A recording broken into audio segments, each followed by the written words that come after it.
कृष्ण ने दुर्योधन को अंत में बताया था उसकी हार का मुख्य कारण श्री कृष्णा भीम ने दुर्योधन की जंघा उतार दी थी।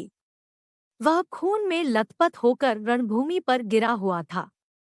बस कुछ ही समय में दम तोड़ने वाला था, लेकिन भूमि पर गिरे हुए ही उसने श्री कृष्ण की ओर देखते हुए अपने हाथ की 3 अंगुलियों को बार बार उठाकर कुछ बताने का प्रयास किया। पीड़ा के कारण उसके मुंह से आवाज धीमी धीमी ही निकल रही थी। ऐसे में श्री कृष्ण उसके पास गए और कहने लगे कि क्या तुम कुछ कहना चाहते हो।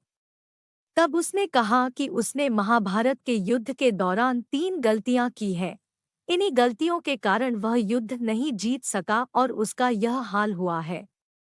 यदि वह पहले ही इन गलतियों को पहचान लेता तो आज जीत का ताज उसके सिर होता।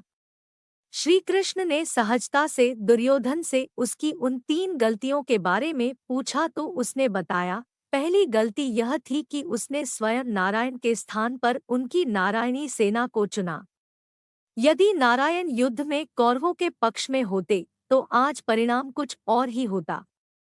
दूसरी गलती उसने यह बताई कि अपनी माता के लाख कहने पर भी वह उनके सामने पेड़ के पत्तों से बना लंगोट पहन कर गया।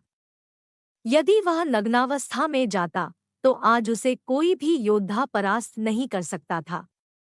तीसरी और अंतिम गलती उसने की थी वो थी युद्ध में आखिर में जाने की भूल। यदि वह पहले ही जाता तो कई बातों को समझ सकता था और शायद उसके भाई और मित्रों की जान बच जाती। श्री कृष्ण ने विनम्रता से दुर्योधन की यह सारी बात सुनी।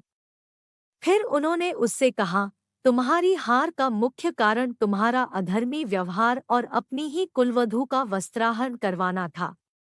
तुमने स्वतः अपने कर्मों से अपना भाग्य लिखा। श्री कृष्ण के कहने का तात्पर्य यह था कि तुम अपनी इन 3 गलतियों के कारण नहीं हारे बल्कि तुम अधर्मी हो इसलिए हारे। यह सुनकर दुर्योधन को अपनी असली गलती का एहसास हो गया।